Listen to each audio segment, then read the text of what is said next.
Namaste, Hamisha Khusro Bitiya. I am JVN Dr. Minakshi, Assistant Professor in Department of Shalakya Tantra, Faculty of Ayurvedic Science, Jyoti Vidyapeeth Women's University.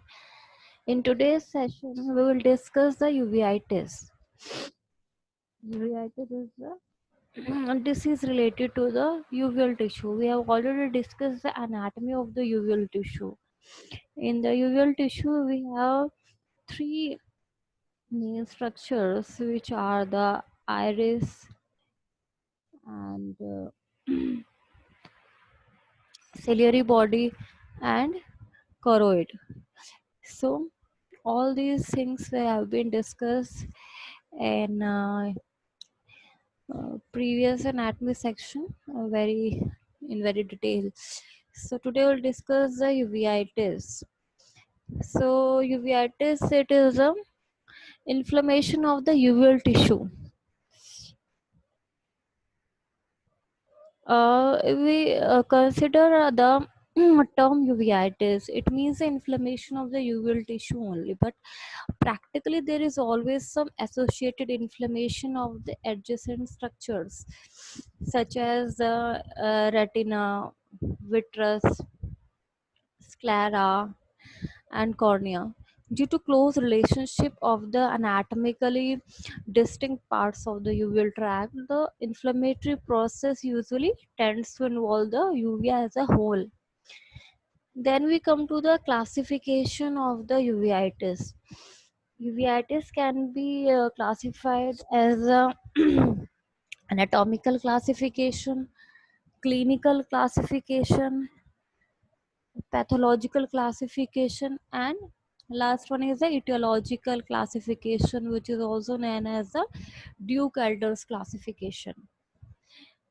First we will study the anatomical classification.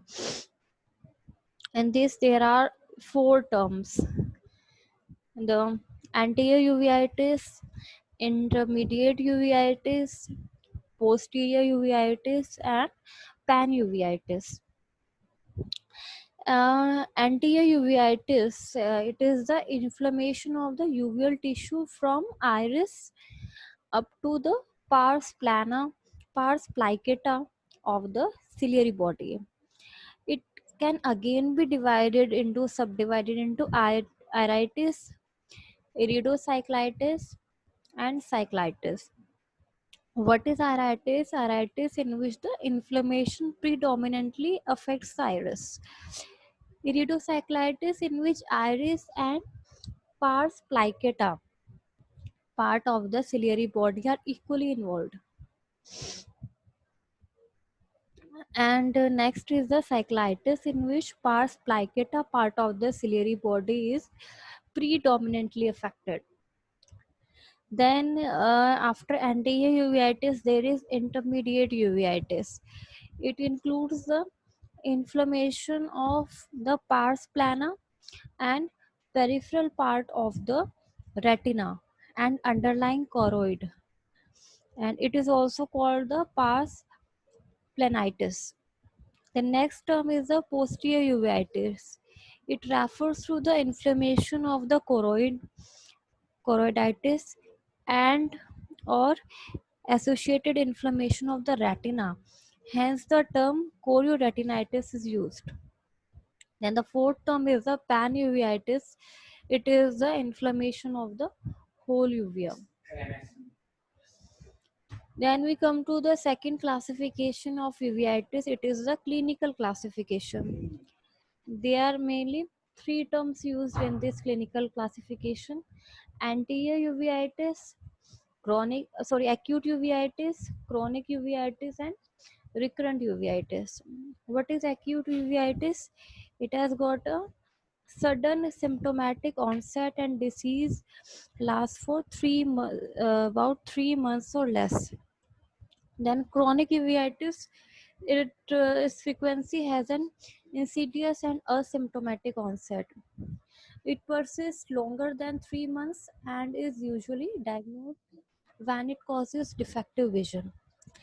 Then there is the recurrent uveitis. It is characterized by repeated episodes separated by inactive periods of more than 3 months without treatment. Then next classification of uveitis is pathological classification.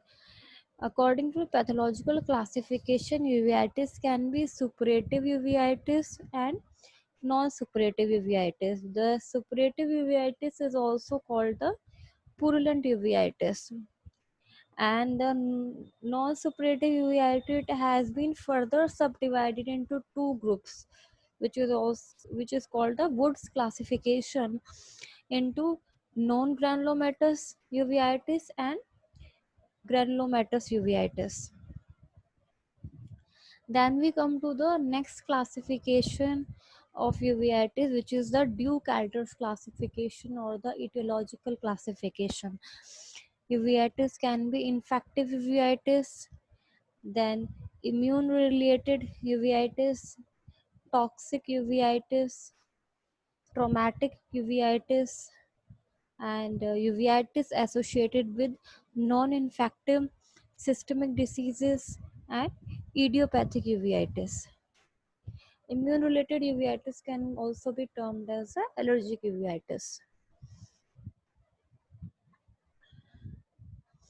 Then we come to the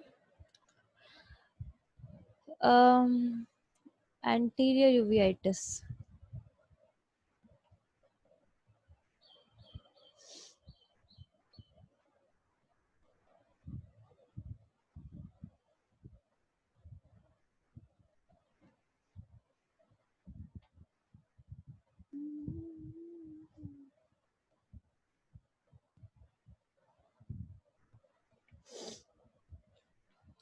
Anterior uveitis is also called as iridocyclitis.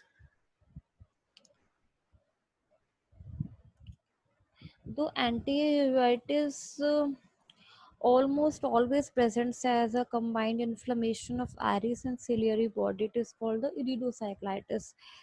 The reaction may be more marked in iris, then it is called iritis, and when the reaction is more marked in ciliary body, it is called the cyclitis. Clinically, it may present as an acute or chronic anterior uveitis. The main symptoms of acute anterior uveitis are pain, photophobia, redness, lacrimation, and decreased vision. Then the in chronic uveitis, however, the eye may be white with minimal symptoms even in the presence of signs of severe inflammation. Then we will discuss these symptoms one by one. The first symptom is a pain. It is a dominating symptom of acute anterior uveitis. Patients usually complain of a dull, aching, throbbing sensation, which is typically worse at night. The ocular pain is usually referred along the distribution of branches of fifth nerve, especially towards forehead and scalp. Then the second symptom is the redness. It is due to the circumcorneal congestion which occurs as a result of active hyperemia of anterior ciliary vessels due to the effect of toxins, histamine and histamine like substances, and axon reflex. The next symptom of anterior uveitis is the photophobia and blepharospasm. They are observed in patients with acute anterior uveitis are due to a reflex between sensory fibers of fifth nerve which are irritated and the motor fibers of the seventh nerve supplying the orbicularis oculi muscle. Then comes the lacrimation symptom, which occurs as a result of lacrimatory reflex mediated by fifth nerve, which is the afferent nerve, and secretomotor fibers of the seventh nerve, which are the efferent nerve. Then other symptoms, other part of the anti-uveitis we will discuss in the next session. Thank you so much. This session is powered by digital version 2.0 Jyoti Vidyapeeth Women's University. I hope you're satisfied with my digital session. If you have any query, please mention in the comment box. I will resolve it. Thank you so much.